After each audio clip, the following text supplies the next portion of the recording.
జగన్ గారు ఓ ట్వీట్ అయితే చేశారండి. జగన్ గారు రాత్రి ఒక ట్వీట్ చేశారు. ఆ ట్వీట్ ఏంటంటే రాష్ట్రంలో పోలీస్ యంత్రాంగం ఎలా ఉంది, ఎలా వ్యవహరిస్తుంది, ఏంటి అధికార పార్టీకి ఎలాగా ఉపయోగపడుతుంది, దాన్ని అధికార పార్టీ పోలీసు యంత్రాంగాన్ని ఎలా వాడుకుంటుంది అనే దాని మీద ట్వీట్ చేశారు ఆయన. కాబట్టి నేను మిమ్మల్ని అడుగుతున్నాను, రాష్ట్రంలో పోలీసు వ్యవస్థ ఎలా ఉంది, ఏ రకంగా రాష్ట్రంలో పోలీసు వ్యవస్థ దాని విధానాలను అనుసరిస్తుంది అని నేను మిమ్మల్ని అడుగుతున్నాను. మీ అభిప్రాయం ఏంటి ఖచ్చితంగా కామెంట్ రూపంలో తెలియజేయండి. రాష్ట్రం మొత్తం తెలియాల్సిన వీడియో కాబట్టి మీ బాధ్యతగా మీరు ఫస్ట్ అయితే లైక్ చేయండి. కొత్తగా మన ఛానల్ చూస్తే పక్కాగా సబ్స్క్రైబ్ చేయండి. నేను చెప్తుంది ఏంటంటే, జగన్మోహన్ రెడ్డి గారు చేసిన ట్వీటు హలో ఇండియా రాష్ట్రంలో పోలీస్ వ్యవస్థ పూర్తిగా గాడి తప్పింది. ముఖ్యమంత్రి ఎన్ చంద్రబాబు నాయుడు మొత్తం పోలీస్ యంత్రాంగాన్ని తన రాజకీయ అవసరాల కోసం వినియోగించుకుంటున్నారు. అసమ్మతిని అణిచివేయడానికి, ప్రశ్నించే గొంతులు నొక్కడానికి పోలీసులను రాజకీయ ఏజెంట్లుగా వాడుకుంటూ భావ వ్యక్తీకరణ స్వేచ్ఛను క్రమంగా హరించే ప్రయత్నం చేస్తున్నారు. ప్రజాస్వామ్య వ్యవస్థలోని మూల స్తంభాల్లో ఒకటి వాక్ స్వాతంత్రం. అలాంటి వాక్ స్వాతంత్రాన్ని మన రాజ్యాంగంలో ఆర్టికల్ 19లో పొందుపరిచారు.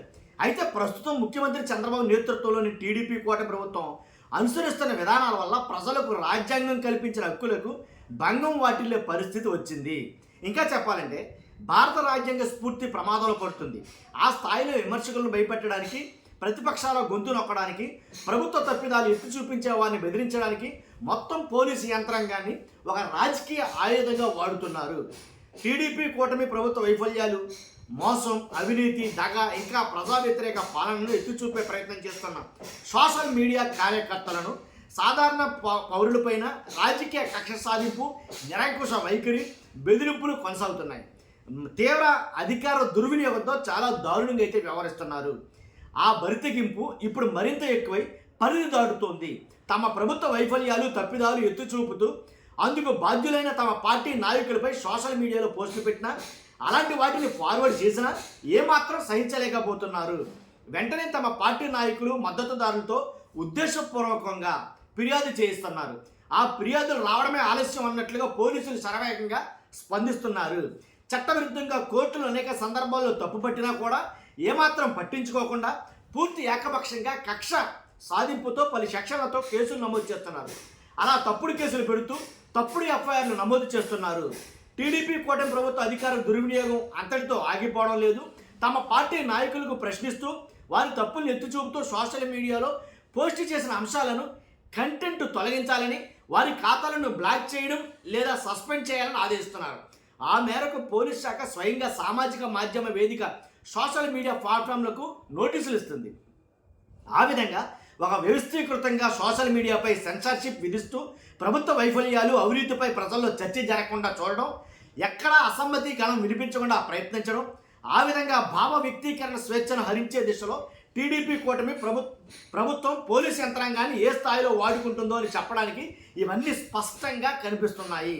బాధ్యత, జవాబుదారీతనం లేకపోవడం, విమర్శలు సహించకపోవడం, పారదర్శకత లోపించడం వల్ల ఏర్పడిన అభద్రతా భావం వల్ల పెళ్ళుగూపుతున్న అసహనం, దానివల్ల కక్షపూరిత నిరంకుశ విధానాలు, ఆ దిశలో ప్రభుత్వ చర్యలు తేటతెల్లం అవుతున్నాయి.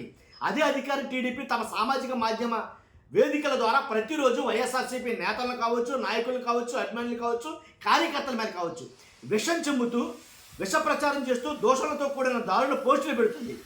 ఆ విధంగా నిత్యం వ్యక్తిత్వ హననం చేసే ప్రయత్నం చేస్తుంది. వాటిపై విపక్ష వైఎస్ఆర్సీపీ ఎన్ని ఫిర్యాదులు చేసినా పోలీసులు ఏమాత్రం పట్టించుకోవడం లేదు. సాక్ష్యాధారాలు చూపినా కనీసం కేసు కూడా నమోదు చేయడం లేదు.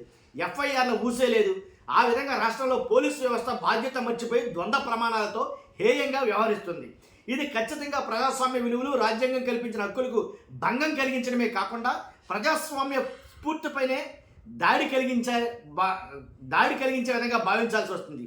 స్వేచ్ఛా స్థానంలో భయం, జవాబుదారీ స్థానంలో బెదిరింపులు, పోలీసు యంత్రాంగం వ్యవస్థ రాజకీయ ఆయుధంగా మారడం, ఒక విమర్శను నేరంగా పరిగణించే పరిస్థితి ఉన్న రాష్ట్రంలో అసలు ప్రజాస్వామ్య వ్యవస్థ ఉనికిపైనే సందేహాలు వ్యక్తమవుతున్నాయి. ఇలాంటి వాతావరణంలో ప్రజాస్వామ్య వ్యవస్థ మనుగడ కష్టం. అందుకే హేయమైన చర్యలు, అణిచివేత ధోరణి, రాజకీయ కక్ష సాధింపులు, వెరసి ప్రజాస్వామ్య వ్యతిరేక చర్యలు మేము తీవ్రంగా ఖండిస్తున్నాం.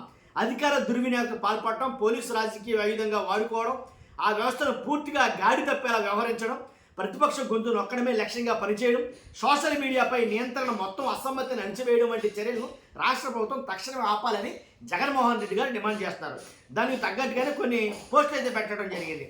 ఏవైతే పెట్టిన పోస్టుల్ని డిలీట్ చేయాలని చెప్పడం, video not available in India why this happened అని కొడితే ఇదంతా వచ్చిందనమాట.